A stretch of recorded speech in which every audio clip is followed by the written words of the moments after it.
یہ جو بڑی بات جو ٹرمپ کہتا ہے اس کو یہی پرابلم ہے کہ وہ کہتا ہے یہ مواد ہمیں دو، وہ کہتے ہیں ہم تمہیں کبھی نہیں دینے والے. رشیا جو ہے اس نے بولا ہم لے لیں گے اور اس کی حفاظت کریں گے، جو کہ ٹرمپ. اچھا سر، یہ سارا کچھ تو چل رہا ہے، یہ تو سب کچھ چل رہا ہے، مگر جو اب سب کچھ سامنے آیا ہے، جو ابھی آپ نے بات بھی بتائی کہ ایران نے بہت زیادہ تباہی مچائی امریکن جہازوں کی. ابھی تو تصویریں سامنے اب آنی شروع ہوئی ہیں. کویت ہے یا کوئی بھی ملک ہے، وہاں سے بڑی تعداد میں اتنی تباہی وہاں پہ ایران نے مچائی ہے، جس کی وجہ سے اس کی کمر ٹوٹ گئی امریکہ کی. اور یہی وجہ تھی کہ جنگ یہ بند کر رہے تھے. تو یہ اتنا بڑا امریکہ نے نقصان کروا لیا. اب آپ کیا سمجھتے ہیں کہ مزید نقصان کروائے گا یا کیا کرے گا؟ نہیں کرے گا، یہ دھمکیاں مار رہا ہے جھوٹی موٹی، اربوں کا بھی کمر توڑی ہے ایران نے. ابھی جو کل ایرانیوں کی اس کی اربوں کی 5-6 ملکوں کی میٹنگ تھی، اس میں یو اے والے نے تو اپنا وزیر خارجہ بھیجا، باقی سارے تمبے شمبے پہن کے یہ جو ان کے چھو شائے اربوں کی وہ گئے تھے، تو وہ ایران کے خلاف بات کر رہے تھے کہ ہم مل کے ایران کو کیسے چیلنج قبول کرتے ہیں. تو ایران نے ان کی کمر توڑ دی ہے، وہاں پہ سارے امریکن اڈے تباہ کر دیے ہیں، ان کی بھی اکانومی جو بیٹھی ہے. تو تبھی یہ سر کیا مقابلہ کریں گے؟ امریکہ کی تباہی مچا دی ایران نے وہاں پہ، تو ان کے اپنے پاس تو کچھ چیز ہے ہی نہیں عرب ممالک کے پاس، تو کیا لڑنا انہوں نے؟ اب دیکھیں کہ اسرائیل کی بھی توڑی ہے کمر اس نے. اسرائیل کی اتنی کمر توڑ دی ہے ایران نے کہ لکھنے والے جو قابل ترین لوگ بولنے والے وہ کہہ رہے ہیں کہ اسرائیل ایکچولی تباہ ہو گیا ہے. وہ ابھی وہ صرف بتا نہیں رہا کہ ہماری تباہی کتنی ہوگی ہے، لوگ بھاگ گئے اس کے اپنے ملک سے، اور امریکہ ابھی اس کو آنکھیں دکھا رہا ہے کیونکہ امریکہ ہی نے اس کے کہنے پہ تباہی کی ہے، ادھر ایران کی طرف بمباری شاری کی ہے. تو اسرائیل تو تباہ ہو گیا ہے، عرب ویسے ہی بیٹھ گئے ہیں اور عرب بیٹھ جائیں گے. اور اگر انہوں نے پھر پنگا لیا ایران سے، ایران اب بڑا کانفیڈنٹ ہو کے بیٹھا ہوا ہے. امریکہ کی اتنی تباہی ہوئی مبارک صاحب کہ اب لوگ نہیں بتاتے. آپ دیکھیں ایک بندے نے کیلکولیٹ کر کے بتایا، کاؤنٹ کر کے، اس کے 40 دنیا کے ایڈوانس ترین ہیلی کاپٹر جہاز اس طرح کی چیزیں تباہ ہوئی ہیں جو ٹریلین ڈالرز کی اس کی کیپٹل تھی. تو یہ آپ اندازہ لگا لیں کہ اتنی بڑی سپر طاقت جو اپنے آپ کو مانتی ہے، اس کا کتنا نقصان ایران نے کیا. ایران کہتا ہے ہمارے بندے مارے کوئی بات نہیں، جنگوں میں ہوتا ہے، یہ سب کچھ چلتا ہے، لیکن ہم پھر بنا لیں گے 1-2 سال کے اندر جو ہماری بلڈنگیں گر گئی، کالج گر گئے، یونیورسٹی گر گئی. لیکن جو ہم نے ان کی کمر توڑ دیا ہے، یہ قیامت تک یاد کریں گے کہ کسی چھوٹے سے ملک نے ہمارا اتنا بڑا منہ جو ہے توڑا ہے. اور یہ رشین اور چائنیز بڑے خوش ہیں کیونکہ ان کی انٹرسٹ ہے، مفاد ہے، جس کے لیے ایران لڑا ہے، اور ایران اپنے مفاد کے لیے بھی لڑا ہے کیونکہ اس کا سارا تیل چائنا جا رہا تھا اور اس طرح کے ملکوں میں. تو ابھی جو جتنی باتیں چل رہی ہیں کوئی میٹنگ شیٹنگ نہیں ہونے والی.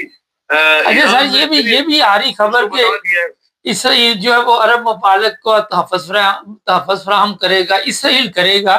تو یہ عربی پاگل ہیں، یہ اسرائیل سے کیا امید رکھ سکتے ہیں؟ آپ دیکھیں کہ جس دن اسرائیل کے ہیلی کاپٹر یا جہاز یا اس کی فوج کہیں مڈل ایسٹ کے کسی ملک میں آ گئی، ایران اس کو تباہ کر دے گا.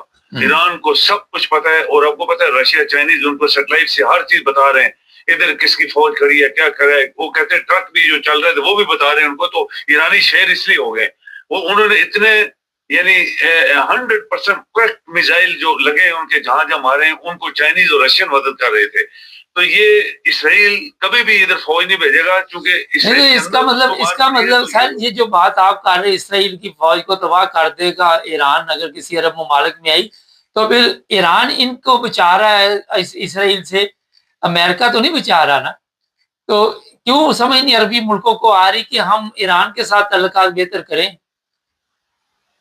دیکھیں مبارک صاحب، جب کسی کو مفت چیز ملتی ہے نا، یہ مفت کے آپ نے بھی 2-3 دفعہ دہرایا کہ یہ کوئی بادشاہ مادشاہ نہیں تھے، یہ بدو، یہ چور ڈاکو تھے. یہ سعودی عرب والے تو ڈاکو تھے، یہ سارے ڈاکو تھے. آپ دیکھیں یہ جو بحرین والا ہے، یہ یو ای والا، یہ سارے بھوکے ننگے لوگ تھے. ان کے پاس اونٹ بھی نہیں ہوتے تھے، یہ صحراؤں میں ٹینٹوں میں 50-60 ٹیمپریچر پہ رہتے تھے، پانی نہیں ہوتا تھا.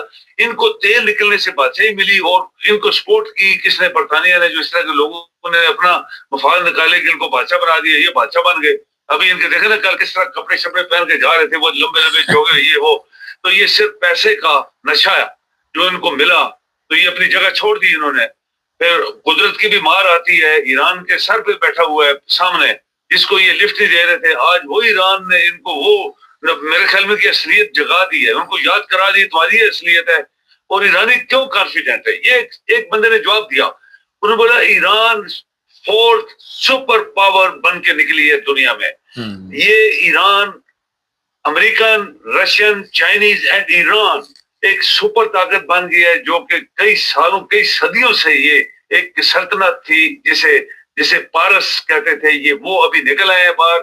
اور ابھی دنیا ان کے سامنے بالکل, یہ عرب جو کہتے ہیں ان کے لیے کچھ بھی نہیں ہے, یہ 5 دن میں ان کو بالکل ملیمیٹ کر سکتے ہیں اگر ایران چاہے تو. لیکن عربوں کو پتہ لگ گیا ہے کہ ہماری اصلیت ننگی ہو گئی ہے, تو ابھی ادھر ادھر کے وہ پھسلے مار رہے ہیں, لیکن کر کچھ بھی نہیں سکے کہ نہ اسرائیل ان کے ملک میں آ سکتا ہے.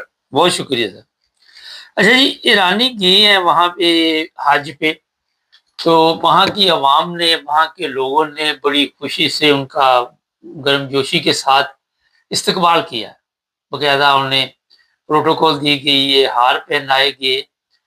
تو جو قومیں اپنے طاقت پہ لوگوں کو بتاتی کہ ہماری طاقت کیا ہے, ہم ایک قوم ہے, اور جو عزت دار قومیں ہوتی ہیں انہیں پھر اشتہار چلانے کی ضرورت نہیں پڑتی, انہیں پھر سڑکوں پہ اشتہار لگانے کی ضرورت نہیں پڑتی, انہیں پھر وہ ویڈیو جاری نہیں کرنی پڑتی کہ ہم مکے گئے, ہم مدینے گئے. تو قوم جو ایرانی ہے اس طرح کی قوم بننا ہوگا اگر پاکستانیوں نے. مگر یہ جو موجودہ لوگ ہیں, یہ میرا خیال یہ تو کوئی نہیں بنے گا. ہو سکتا ہے کبھی کوئی نئی نسل آئے اس میں کوئی یہ کوالٹی ہو. یہ تو سب مرتاد, وہ کیا کہتے ہیں, مردود ہیں, مرے مکے ہوئے لوگ ہیں, مریل قوم ہے. چینل کو سبسکرائب کریں, جڑے رہیں.